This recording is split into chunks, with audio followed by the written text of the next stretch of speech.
လူတိုင်းမှာမိမိတို့ကိုမမြင်နိုင်တဲ့အမီလိုအဖာလိုအမြဲမပြတ်စောင့်ရှောက်နေတဲ့ကိုဆောင်နတ်ဆိုတာအမှန်တကယ်ရှိကြပါတယ်။ဒါပေမဲ့မိမိတို့ဘဝမှာအခက်အခဲတွေဘေးအန္တရာယ်တွေကြုံလာရတဲ့အခါအဲ့လီကိုဆောင်နတ်စီကနေအကူအညီကိုထိရောက်ရောက်ဘလို့တောင်းခံရမလဲဆိုတာသိတဲ့သူအင်မတန်နဲပါလာပါရဲ့။မိမိရဲ့ကိုဆောင်နတ်ကမိမိကိုအစွမ်းကုန်ကာကွယ်ဆောင်ရှောက်ပေးလာအောင်ပြုလုပ်ရမယ့်သစ္စာပြုနည်းလမ်းအစစ်အမှန်ကိုဒီနေ့မှာအသေးစိတ်ဝေမျှပေးသွားမှာဖြစ်ပါတယ်ဓမ္မမိတ်ဆွေသူတော်စင်အပေါင်းတို့ခမညာဘဝခရီးလမ်းကိုရှောင်လန်းတဲ့အခါမျှော်လင့်မထားတဲ့ဘေးအန္တရာယ်တွေစိတ်ဆင်းရဲစရာအခက်အခဲတွေနဲ့ရုတ်တရက်ကြုံတွေ့ရတတ်ပါတယ်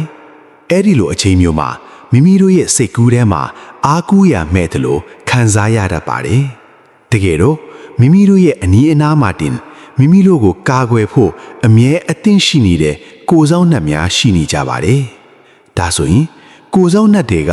ဘလို့အချိန်မျိုးမှာမိမိတို့ကိုပိုပြီးကာကွယ်ဆောင်ရှောက်ခြင်းစိတ်ဖြစ်ပေါ်လာတတ်ပါတယ်လေ။မိမိတို့ဘက်ကဘလို့ကြင့်ကြံနေထိုင်ရမလဲဆိုတာပထမဦးဆုံးသိရှိထားဖို့လိုအပ်ပါတယ်။နတ်မြမာများဆိုတာ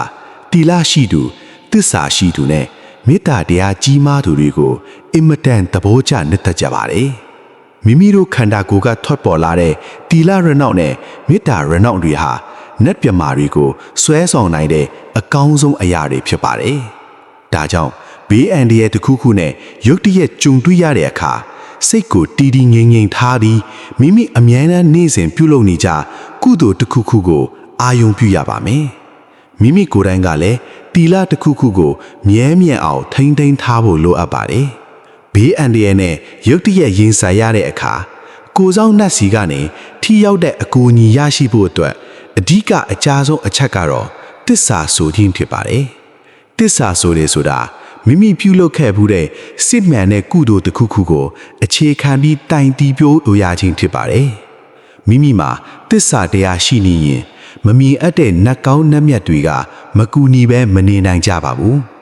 သစ္စာပြုပြီးအကူအညီတောင်းခံတော့မယ်ဆိုရင်ပထမဦးဆုံးမိမိရဲ့စိတ်ကိုအကြောက်တရားတွေစိုးရိမ်ပူပန်မှုတွေကနေရုံထွက်ပြီးတည်ငြိမ်အောင်အရင်လုပ်ရပါမယ်။စိတ်လှုပ်ရှားပြီးကြောက်ရွံ့နေတဲ့စိတ်အခြေအနေမျိုးနဲ့သစ္စာဆိုရင်သစ္စာဒိဋ္ဌာန်ကထိရောက်မှုအားနည်းသွားတတ်ပါတယ်။စိတ်ကိုတည်ငြိမ်အောင်ထားပြီးနောက်မိမိအမြဲတမ်းနေ့စဉ်ပြုလုပ်နေကြဖြစ်တဲ့ဖျားရှိခိုးခြင်းပတိစိတ်ခြင်းတို့မဟုတ်အလူဒါနပြုလုပ်ခြင်းစတဲ့ကုသိုလ်တစ်ခုခုကိုနှလုံးသားလေးကနေပြန်လဲအာယုံပြုရပါမယ်။အဲ့ဒီနောက်မှာတော့မိမိရဲ့စိတ်ထဲကဖြစ်စေနှုတ်ကပြီးဖြူဖြူဖြစ်စေအခုလိုသစ္စာဆိုရပါမယ်။ကျောင်းတော်ကပ္ပိယတို့ဘဟုတ်အကျွန်ုပ်သည်မြတ်စွာဘုရားရှင်ရဲ့တရားတော်များကိုအစဉ်ရိုသေစွာလိုက်နာကျင့်ကြံနေသူဖြစ်ပါတယ်။အကျွန်ုပ်သည်နေ့စဉ်မပြတ်ဘုရားတရားတန်ခါရတနာမြတ်၃ပါးကိုစီးကပ်ကိုးကွယ်နေသည်မှာအမှန်ဖြစ်ပါတယ်။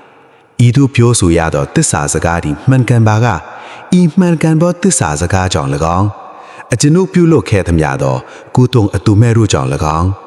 အကျွန်ုပ်ရဲ့ကိုယ်ဆောင်နတ်မြဲတဲ့တကွာအရတ်လီမျက်နာအရတ်ရှိမျက်နာမှာရှိကြကုန်သောနတ်ကောင်းနတ်မြတ်အပေါင်းတို့ကအကျွန်ုပ်အခုကြုံတွေ့နေတဲ့ဘေးအန္တရာယ်အခက်အခဲမှအမြန်ဆုံးလွတ်မြောက်အောင်ကူညီဆောင်ရှောက်ပေးတော်မူကြပါလို့ရှင်းလင်းပြသစွာသစ္စာဆိုတိုက်တီးရပါမယ်ဒီနေရာမှာအမတန်အရေးကြီးတဲ့အချက်တစ်ချက်ရှိပါတယ်အဲ့ဒါကတော့ကိုဆောင်နတ်စီကနေအကူအညီတောင်းတဲ့အခါတောင်းရတဲ့ပုံစံမျိုးမထစ်စီပဲမေတ္တာမျှဝေတဲ့ပုံစံမျိုးဖြစ်ဖို့လိုအပ်ပါတယ်နတ်မြမာများဆိုတာအမျှဝေတာကိုအလွန်ပဲလိုလားတောင်းတကြပါတယ်မိမိကကုသိုလ်ပြုပြီးတိုင်းမိမိရဲ့ကိုဆောင်နတ်ကိုအမျှအတန်ပေးဝေဖို့ဘယ်တော့မှမမေ့လျော့သင့်ပါဘူးဘေးအန္တရာယ်ကြုံလာလို့တစ္ဆာဆိုအကူအညီတောင်းပြီးတဲ့အခါမှာလဲအကျွန်ုပ်ပြုသမျှကုသိုလ်အစုစုတို့ကိုကိုဆောင်နတ်မင်းကြီးအားအမျှပေးဝေပါ၏အမျှရရှိသူကိုစိတ်နှဖျားချမ်းသာပါစေလို့နှလုံးသားထဲကနေလိုက်လဲအမျှဝေပေးရပါမယ်မိမိဘက်ကအမျှဝေတဲ့အချိန်အရေးအတွက်များလာလေကိုဆောင်နတ်ရဲ့ဘုံတကိုးဟာပိုမိုကြီးမားလာလေဖြစ်ပါတယ်ဘုံတကိုးကြီးမားလာတဲ့ကိုဆောင်နတ်ဟာမိမိကိုပိုးပြီးတော့အနီးကပ်စောင့်ရှောက်နိုင်စွမ်းရှိလာပါတယ်ဒါပြင်မိမိတို့နေ့စဉ်ဘဝမှာပြုလုပ်နေတဲ့အပြုအမူတွေအပြောအဆိုတွေကလည်း ကိုဆောင်နတ်အနားမှာနေခြင်းစိတ်ရှိမရှိကိုအများကြီးတတ်မှတ်ပေးပါတယ်။အိမ်တွင်အမိသားစုအတွင်းမှာဆဲဆိုးတန်တွေရန်ထစ်တန်တွေညှမ်းစီးနေမယ်ဆိုရင်သို့မဟုတ်မိမိကိုယ်တိုင်ကမကောင်းမှုအကုသိုလ်တွေကိုမစင်မချင်းပြုလုပ်နေမယ်ဆိုရင်ကိုဆောင်နတ်များဟာစိတ်ပြစ်ပြီးအဝေးကိုဖဲခွာသွားတတ်ကြပါတယ်။ဒါကြောင့်ဘေးအန္တရာယ်ကြုံတဲ့အခါမှသာကိုဆောင်နတ်ကိုတတိယရမျိုးမဟုတ်ပဲမိမိရဲ့နေ့စဉ်ဘဝနေထိုင်ဖြတ်တန်းမှုမှာကလေးကနတ်ကောင်းနတ်မြတ်တွေသဘောကျမဲ့အကျင့်သီလမျိုးရှိနေအောင်စ조사အားထုတ်ထားကြရမှာဖြစ်ပါတယ်။ဒါပြင်အရေးကြုံလို့ကိုဆောင်တဲ့စီကနေအကူအညီတောင်းခံတဲ့အခါမိမိဘက်ကတောင်းဆိုတဲ့အချက်ဟာလောကဝတ္တဓမ္မဝတ္တတွေနဲ့ညီညွတ်မျှတဖို့လေလိုအပ်ပါတယ်။တချို့က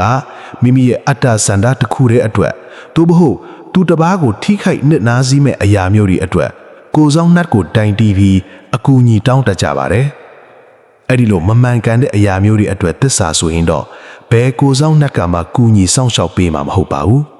။စစ်မှန်တဲ့သစ္စာဆိုနိလန်းဆိုတာမိမိရဲ့စိတ်ထားဖြူရှင်မှုအပေါ်မှာအပြည့်အဝတည်မြဲနေပါတယ်။မိမိဘက်ကဘေးအန္တရာယ်ကနေကင်းဝေးခြင်းတဲ့စိတ်ဆန္ဒဟာစင်ကြယ်နေရပါမယ်။ငါဟာသူတစ်ပါးအပေါ်မှာဘယ်တုန်းကမှမကောင်းတဲ့စိတ်မထားခဲ့ဘူး။မကောင်းတာတွေမလုပ်ခဲ့ဘူးဆိုတဲ့ကိုယုံကြည်မှုအပြည့်ရှိနေရပါမယ်။အဲ့ဒီလိုစိတ်နဲ့တိုင်တီးပြီးအကူအညီတောင်းတဲ့အခါမှာကိုဆောင်နတ်မင်းဟာမိမိရဲ့ရှေ့ကနေမာမတ်ရက်တီးပြီးကာကွယ်ပေးဖို့အသင့်ဖြစ်နေပါလိမ့်မယ်။တခါတည်းမှာမိမိတို့မျှော်လင့်တဲ့လောက်အကူအညီကိုချက်ချင်းမရရှိတာမျိုးလည်းကြုံတွေ့ရတတ်ပါတယ်။အဲ့ဒီလိုအခြေအနေမျိုးမှာကိုဆောင်နတ်ကိုစိတ်ပြတ်တာမျိုးဖြစ်တင်ဝေဖန်တာမျိုးလုံးဝမပြုလုပ်မိဖို့တတိထားရပါမယ်။ဘာဖြစ်လို့လဲဆိုတော့မိမိတို့ရဲ့အတိတ်ကပြုလုပ်ခဲ့မှုတဲ့ကံအကျိုးပေးအားကြီးနေတဲ့အချိန်မျိုးမှာနတ်ကောင်းနတ်မြတ်တွေအနေနဲ့တိုက်ရိုက်ဝင်ရောက်ကူညီပေးဖို့အကန့်အသတ်ရှိနေတတ်လို့ဖြစ်ပါတယ်။အဲဒီလိုအချိန်မျိုးမှာစိတ်တက်မကြပဲမိမိရဲ့သီလသမာဓိပညာကိုသာပိုပြီးမြဲမှန်အောင်ကြိုးစားအားထုတ်နေရင်ကိုဆောင်နတ်ကိုမေတ္တာပို့အမျှဝေတဲ့အလုပ်ကိုသာဆက်လက်ပြုလုပ်သွားရမှာဖြစ်ပါတယ်။ဒါကြောင့်မို့လို့ဓမ္မမိတ်ဆွေသူတော်စင်အပေါင်းတို့အနေနဲ့ဘဝမှာမမျှော်လင့်ပဲဘေးအန္တရာယ်တွေအခက်အခဲတွေနဲ့ကြုံတွေ့လာတဲ့အခါအားကိုးရမယ်တလို့မျိုးစိတ်သက်ကြမသွားပါနဲ့မိမိတို့ရဲ့အနီးအနားမှာအမြဲရှိနေတဲ့ကိုဆောင်နတ်မင်းကိုတတိယပါ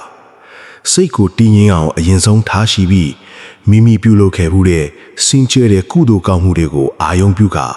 မှန်ကန်ပြတ်သားစွာသစ္စာဆိုတိုင်တီဆုတောင်းရပါမယ်ဒီနေရာမှာအဓိကအကြဆုံးဖြစ်တဲ့စိတ်ထားဖြူစင်မှုသီလရှိမှုနဲ့မေတ္တာတရားကြီးမားမှုတွေကိုလည်းနေ့စဉ်ဘဝမှာလက်တွေ့ကျင့်ကြံနေထိုင်သွားကြဖို့လိုအပ်ပါတယ်မိမိကိုယ်တိုင်ကအကျင့်သီလကောင်းမွန်နေမယ်ဆိုရင်ကိုဆောင်နတ်မင်းတင်မကပဲစကြဝဠာတစ်ခွင်မှာရှိတဲ့နတ်ကောင်းနတ်မြတ်အပေါင်းတို့ကပါချစ်ခင်မြတ်နိုးပြီးအမြဲမပြတ်ဝန်းရံဆောင်ရှောက်ပေးနေမှာအမှန်ပဲဖြစ်ပါတယ်ဘဝရဲ့ခရီးလမ်းမှာလောကရန်တရားတွေကြောင့်ဘလို့အခက်အခဲမျိုးတွေပဲကြုံရပါစေကိုဆောင်နတ်စီကနေအကူအညီရယူနိုင်မယ်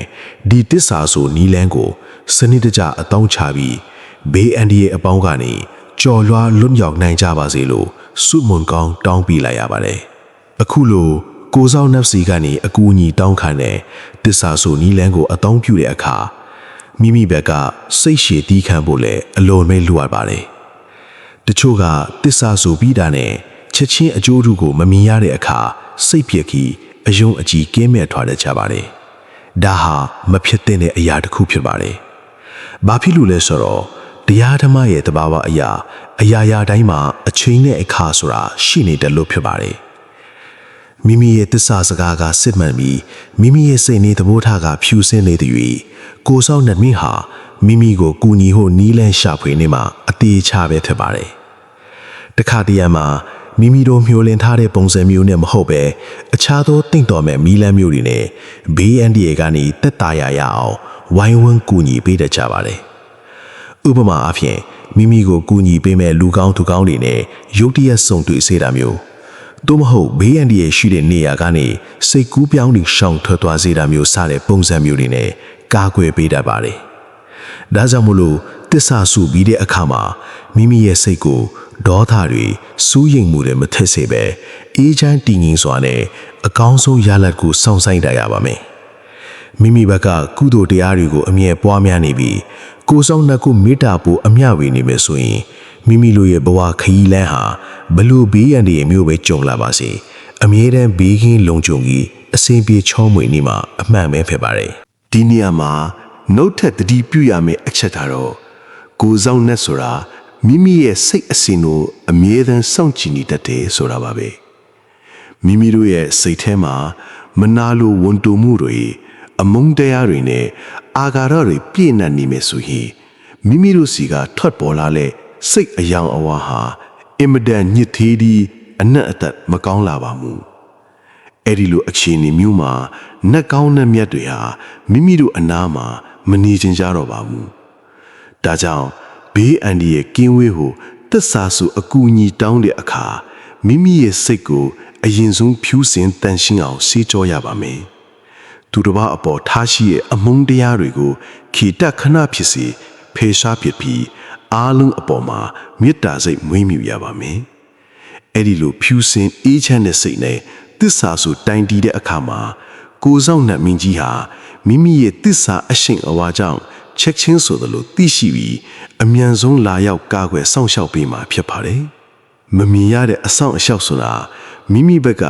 ကောင်းမွန်တဲ့စွမ်းအင်တွေထုတ်လွှတ်နိုင်မှသာရရှိနိုင်တဲ့အရာမျိုးဖြစ်ပါတယ်မိမိကိုယ်တိုင်ကဖျားတရားနဲ့မကင်းကွာပဲသီလတရားတွေကိုထိန်းသိမ်းပြီးနေ့စဉ်မပြတ်မေတ္တာပွားများအမျှဝေနေမယ်ဆိုရင်ဘလူအခက်ခဲဘလူဘေးအန္တရာယ်မျိုးနဲ့ပဲကြုံတွေ့ရပါစေစိုးရင်ပူပန်စရာလုံးဝမရှိတော့ပါဘူးမိမိရဲ့သစ္စာတရားနဲ့ကိုယ်ဆောင်နိုင်ရဲ့အဆောင်အရှောက်တို့ပေါင်းစပ်ပြီးအရာရာကိုအောင်မြင်ကျော်လွှားသွားနိုင်မှာအတိအကျပဲဖြစ်ပါတယ်ညီကုန်းချုပ်အနေနဲ့ပြောရမယ်ဆိုရင်တော့မိမိတို့ရဲ့ကိုယ်ဆောင်နှက်စီကနေဘေးအန္တရာယ်ကြုံလာတဲ့အခါအကူအညီရရှိစေဖို့ဆိုတာမိမိတို့ဘက်ကသစ္စာတရားသီလတရားနဲ့မေတ္တာတရားတွေဘလောက်အထိထက်သန်တယ်လဲဆိုတာအပေါ်မှာပဲမူတည်နေပါတယ်ဒါကြောင့်နေ့စဉ်ဘဝမှာအကုသိုလ်တွေကိုရှောင်ကျဉ်ပြီးကုသိုလ်ကောင်းမှုတွေကိုအစင်မပြတ်ပြုလုပ်ရင်မိမိတို့ရဲ့ကိုယ်ဆောင်နှက်မင်းကြီးကိုလည်းအမြဲတမ်းမေတ္တာပို့အမျှဝေပေးကြဖို့တိုက်တွန်းနှိုးဆော်အပ်ပါလေခင်ဗျာယခုလိုကိုယ်ဆောင်နှက်စီကအကူအညီတောင်းခံနည်းနဲ့သစ္စာပြုခြင်းအကြောင်းအရာကိုစိတ်ရှည်လက်ရှိနားဆင်ပေးခဲ့ကြတဲ့ဓမ္မမိတ်ဆွေသူတို့စဉ်အပေါင်းတို့အားလုံးဘေးအန္တရာယ်ခတ်သိမ်းတောခခတ်သိမ်းတို့မှကင်းဝေးကြပြီးကိုယ်စိတ်နှကြကျမ်းမာချမ်းသာကြပါစေကြောင်းဆုမွန်ကောင်းတောင်းပန်အပ်ပါတယ်နောက်ထပ်လည်းမိမိတို့ရဲ့နေ့စဉ်ဘဝနေထိုင်ဖြတ်သန်းမှုတွေမှာအသုံးချလို့ရမယ်ဘုရားဘာသာနဲ့ပတ်သက်တဲ့တရားဓမ္မတွေဘဝသင်ခန်းစာတွေကိုဆက်လက်ဝေမျှပေးသွားမှာဖြစ်လို့မိမိတို့ရဲ့ channel ကို like နဲ့ subscribe လုပ်ထားပေးကြဖို့မေတ္တာရက်ခံအပ်ပါတယ်ခင်ဗျာဓမ္မမိတ်ဆွေအပေါင်းတို့ကိုယ်စိတ်နှဖျားဘေးရန်ကွာ၍အေးချမ်းကြပါစေ